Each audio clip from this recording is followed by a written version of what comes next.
Voici Saturne dans Universe Sandbox. Vous pouvez voir qu'elle a des anneaux. Saturne a les plus grands anneaux de toutes les planètes de notre système solaire, mais ces anneaux ne sont pas aussi grands que certains peuvent l'être.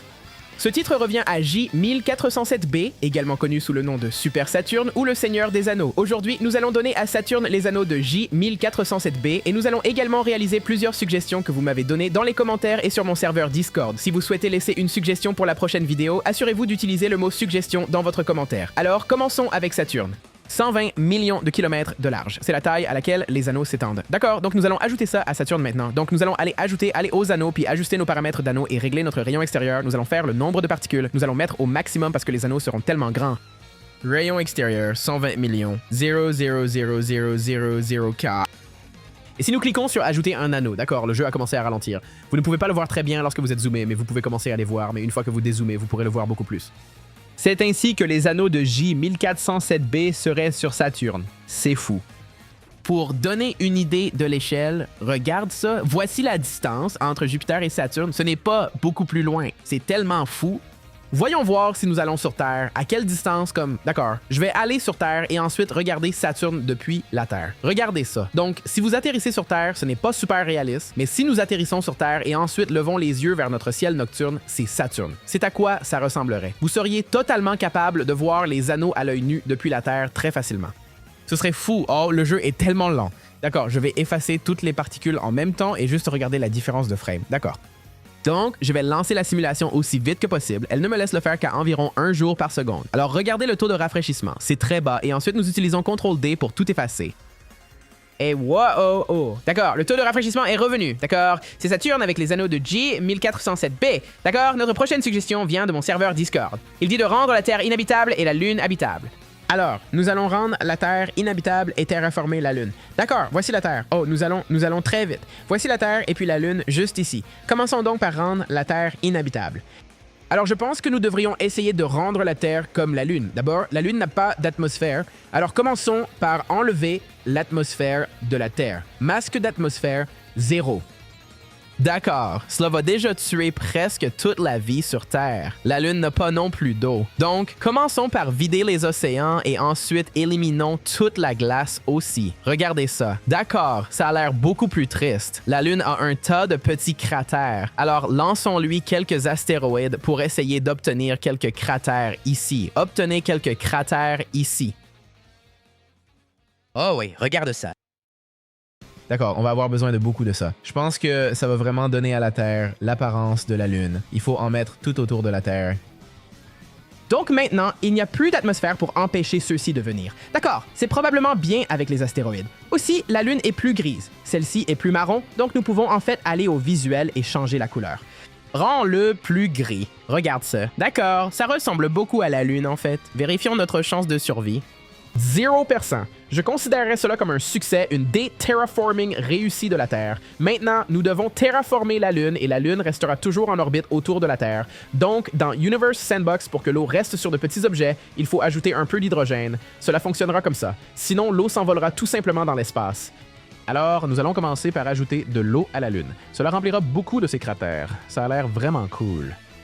Un probablement comme ça, et ensuite, nous devons ajouter une atmosphère parce que la Terre a une atmosphère. Nous ferons une assez épaisse, mais alors nous pouvons ajuster sa visibilité ici. Quelque chose comme ça. Ajoutons quelques nuages. La Terre a beaucoup de nuages, et puis nous avons besoin de végétation. Oui, vérifiez cela, et les lumières de la ville. Alors, à l'arrière, oui, vous pouvez voir qu'il y a des lumières de la ville maintenant sur la Lune. Et quelle est notre probabilité de vie sur la Lune maintenant? 31 avril. Je pense que je peux améliorer un peu les choses si je fais en sorte que la Lune ne soit pas en rotation synchrone avec la Terre. Donc, au lieu qu'elle soit verrouillée à la Terre, elle tournera librement. Ainsi, une période de rotation d'1 jour et cela devrait aider un peu avec cela. Ouais, 61,3%. Vérifions notre température. Moins 3 degrés Celsius, nous changerons cela à environ 14 degrés Celsius ou 57 degrés Fahrenheit est la température moyenne. C'est plutôt bien. Et maintenant, nous sommes à 62,9. Comment puis-je rendre cela un peu plus comme la Terre? Je vais ajouter des calottes glaciaires comme la Terre avait. Ne contient plus rien. De la glace en haut et en bas, donc maintenant elle a essentiellement sa propre version du pôle Nord et de l'Antarctique. Regarde ça, c'est une belle planète. Ah, c'est bien, surtout pour une petite lune comme celle-ci, et ensuite notre Terre non terraformée. Très, très triste. D'accord, notre prochaine suggestion dit de remplacer Jupiter par la plus grande planète de l'univers, HD 10546b, et de voir ce qui arrive au système solaire. Nous avons donc toujours notre système solaire ici. Alors nous allons remplacer Jupiter par la plus grande planète que nous ayons jamais découverte, qui s'appelle HD 5546b. Et je suis assez sûr que Universe Sandbox a ça intégré. Donc si nous cliquons juste sur remplacer l'objet et ensuite cherchons HD 5546b, le voici. Donc nous cliquons sur remplacer et...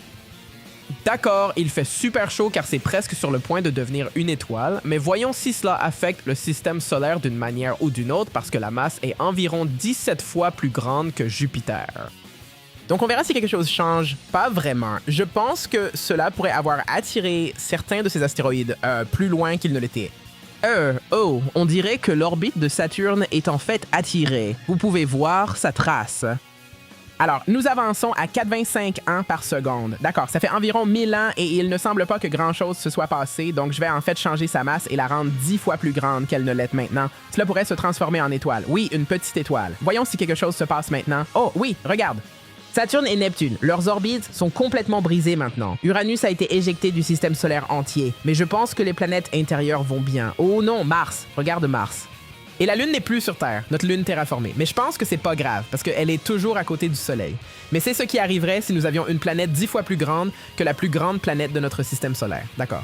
Notre prochaine suggestion dit « Tirer un océan entier de la taille de Neptune sur le Soleil ». Alors, nous allons y aller. Nous avons un nouveau système solaire ici. Nous allons aller au Soleil et nous allons attraper Neptune, le lancer au Soleil. Mais nous allons faire Neptune à 100% d'eau. Il a déjà l'air d'eau parce qu'il est tellement bleu. Nous allons passer à la composition. C'est déjà 75% d'eau, mais nous allons faire en sorte que ce soit 100%. Alors, ça a toujours l'air pareil, mais maintenant, c'est 100% d'eau. Et regarde Neptune, une Neptune d'eau entrée dans le Soleil. La voilà qui arrive. Enfin, c'est quelque chose que ça se passe vraiment. Ah d'accord, collision, vous pouvez voir une sorte d'ondulation ici. C'est difficile à voir, c'est tellement lumineux. Et nous allons accélérer le temps pour voir si quelque chose arrive au Soleil. Non. Le Soleil est invincible à l'impact d'une simple Neptune. Alors faisons Neptune 10 fois plus grande, pleine d'eau. 10 fois plus grande, c'est trop grand ou voyons. Rayon 10 fois. D'accord, oui, ça doit faire quelque chose. Nous allons maintenant la remplir d'eau. D'accord. Ceci est une Neptune pleine d'eau, mais elle est 10 fois plus grande. D'accord. Cela doit faire quelque chose au Soleil. Voyons ça. Oh, d'accord. Donc, ça a rendu le Soleil bleu et l'a fait grandir un peu. Et il commence à tourner. Donc, je pense qu'il a juste ajouté de la masse au Soleil. Je ne pense pas que ça va éteindre le Soleil. En plus, cela fait bouger le Soleil. Mais à cause de la façon dont le système solaire fonctionne, toutes les planètes le suivent en descendant maintenant. Vous pouvez réellement voir cela. C'est plutôt cool. Donc, le Soleil se déplace vers le bas, mais toutes les planètes suivent. Mais ça a vraiment l'air super cool. Oh, c'est parti. Faites que les anneaux de J1407b soient 5 fois plus larges. D'accord. Alors, allons chercher un nouveau système solaire. Donc, je vais juste donner à Saturne les anneaux de J1407b, mais ils sont 5 fois plus grands que les anneaux de J1407b. Alors, commençons par ajouter un anneau. Ajustez-le. Donc, les anneaux de J1407b mesurent 120 millions de kilomètres. Alors, qu'est-ce que 120 millions multiplié par 5? C'est 600 millions de kilomètres. Donc, nous allons mettre le rayon extérieur à 600 millions de kilomètres. Donc, cela fait 600 millions de kilomètres. Ça va faire beaucoup. Voyons voir à quel point c'est grand. D'accord, je l'ai ajouté. Je l'ai ajouté à Jupiter. C'est bon, on le fera sur Jupiter. Ouah! D'accord! Donc ça s'étend de Jupiter, presque jusqu'à la Terre. C'est dans l'orbite de Mars. C'est fou! C'est dingue! Donc vous pouvez voir combien du système solaire cela prend vraiment. Cela prend à peu près la même quantité. Taille, comme le centre du système solaire, jusqu'à l'orbite de Jupiter. C'est fou. D'accord. Voyons si mon ordinateur peut même gérer toutes ces particules. C'est un peu lent, mais ça fonctionne bien. Je veux dire, à cette vitesse, ça ne peut tourner qu'à 3 jours par seconde. Ce sont les anneaux de JA 1407b, mais ils sont 5 fois plus grands. C'est leur taille. C'est dingue. D'accord. Notre prochaine suggestion dit « Mettez la Lune à la limite de Roche ». Alors, si vous ne savez pas ce qu'est la limite de Roche, c'est le point où un objet est si proche d'un autre objet que la gravité le déchire. Donc, si nous rapprochons la Lune suffisamment près de la Terre déchirera effectivement la Lune en morceaux car les forces gravitationnelles sont très fortes. Donc, on va prendre la Lune et on va la mettre juste à côté de la Terre. Cela devrait faire en sorte que la Lune soit déchirée par la Terre. Déplaçons-la là-bas. Mais on ne veut pas qu'elle s'écrase juste dessus, alors elle va continuer à tourner autour. Orbite automatique. Oui. Donc la Lune est toujours en orbite, mais elle devrait être détruite à cette distance. Voyons. On va jouer le temps. Ça pourrait devoir être un peu plus proche. Oui, d'accord. Il semble que nous devions être plus proches. Déplace-le comme ça, et puis ça devrait être vraiment proche de l'autre côté. Ouais! Tu vois ça? Tu vois comment la Lune est en train de se faire déchirer. C'est en fait comme ça que beaucoup d'anneaux se forment. Si un objet s'approche trop de son parent gravitationnel, il peut se faire déchirer et ces rochers deviendront alors des anneaux avec le temps. Mais Universe Sandbox ne simule malheureusement pas cela très bien pour l'instant, donc beaucoup de ces derniers vont simplement se dissoudre, en gros. Mais vous pouvez voir comment des anneaux pourraient être formés à partir de cela. Donc il semble que la Lune soit maintenant assez petite pour que la Terre ne la déchire plus. Donc on veut juste qu'elle s'écrase dessus, n'est-ce pas? Oui, racle sur la Terre. Oh, c'est comme toucher, mais ça ne fait rien. Ah, voilà. C'est comme laisser une trace maintenant. Voyons voir ce qui se passe. Et cela est absorbé par la Terre. C'est plutôt cool. Faire de la Terre le centre de notre système solaire. D'accord. Remplaçons donc le Soleil par la Terre. Remplacez l'objet et nous irons Terre. Que penses-tu qu'il va se passer? Découvrons-le. Je sais déjà ce qui va se passer. Toutes les planètes vont perdre leurs orbites parce que la Terre n'est pas assez massive pour retenir quoi que ce soit. Ouais, tu vois ça? Chaque planète quitte simplement le système solaire. C'est ce qui se passe si vous mettez la Terre au centre du système solaire. C'est ce qui se passerait. Pas plus, cette Terre gèle car il n'y a pas de soleil pour la réchauffer. D'accord. Et notre dernière suggestion pour aujourd'hui est de placer un trou noir de masse solaire dans le système solaire à la position de la Terre et de voir comment cela affecte le système solaire. D'accord. Donc, en gros, nous allons remplacer la Terre par un trou noir qui a la même masse que le Soleil. Donc, nous allons remplacer ça par... Est-ce que j'en ai déjà un de sauvegardé? Trou noir d'une masse solaire, juste ici. Donc, si nous le remplaçons, vous pouvez voir à quel point il est petit. Le rayon est seulement de 3 km. C'est comme ça que denses sont les trous noirs. D'accord. Voyons ce qui se passe maintenant avec le système solaire si nous ajoutons un trou noir de masse solaire juste là.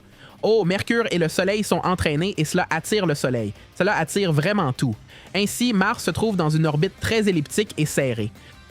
Alors, le truc, c'est que c'est si petit que les choses ne le percutent pas. Elle s'approche simplement très près et le contourne. Voyons donc ce qui se passe. On dirait que le trou noir et le Soleil sont maintenant en orbite l'un autour de l'autre. Il éjecte certains objets, attirant chaque planète vers lui, car c'est maintenant le Soleil et le trou noir sont maintenant là. C'est comme avoir deux soleils l'un à côté de l'autre. Donc, ça va tout attirer 2 fois plus fort que le Soleil ne le ferait normalement.